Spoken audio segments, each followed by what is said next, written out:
There we go, shake my hand, 365. Hope you guys are doing well. Just a quick update, guys. I'm sorry I couldn't drop a war room, a traders war room this past weekend. Traders war rooms, by the way, is where I give you guys my free weekly signals of what I'm buying, selling, where I'm buying, why I'm selling, where I'm selling across stocks, indices, Forex, crypto, you name it, across all the markets. It was a crazy weekend for me, and even crazier Monday. I do apologize. But this week on Wednesday, the 15th of May, we've got CPI data dropping, right? So as you all know, CPI is a very, very important data point for the stocks market, Forex market, crypto market, right? Across all markets. And it's going to shape sentiment up until the next NFP, a minimum up until the next first Friday of the month of June. That's about a 2 to 3 week run, all right? That sentiment will be shaped around the inflation data we're getting this Wednesday.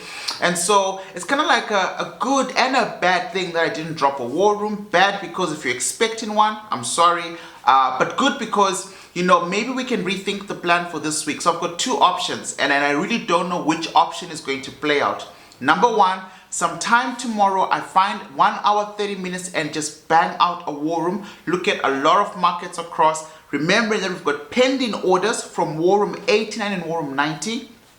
Number two, we wait for CPI data to drop on Wednesday because we're not impulsive traders at 365. We're not going to try and trade the news, you know, buy the rumor, sell the news. We're going to see it for ourselves, right? I can do a quick what do I think is going to happen tomorrow? A quick video on what I think the CPI data is going to be, all right? If you've been with me for a long time, you would know that on Wednesday morning at 9 a.m. in the London session, you should be looking at all those levels, doing a scenario analysis across assets, because smart money will have money parked with the highest probability, right, of trying to make sure that the markets flow in the direction that they think the data is going to allow price to flow. If data comes in too hot, we're going to have a strong dollar, right? So if the number is 3, I haven't even looked at the forecast for this week, but if the number is above the forecast, we're going to have a hot dollar, stocks are falling, indices are falling, risk on assets are falling.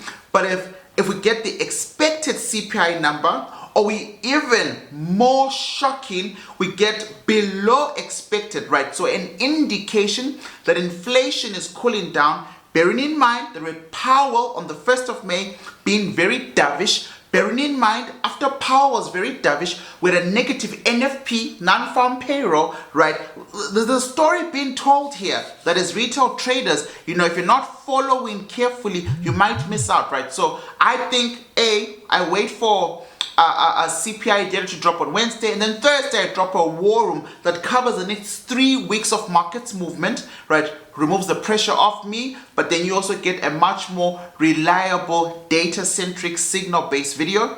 Or I do it on Tuesday because, you know, before my break, I don't want to brag, but I never missed. I never missed on the NFP. I never missed on CPI for a whole year. I actually never missed before the news came out, right? So, yeah. Anyways, shake my hand. I hope you understand. Sorry for not dropping this weekend. It's been crazy. Take care of yourselves. 365. Peace.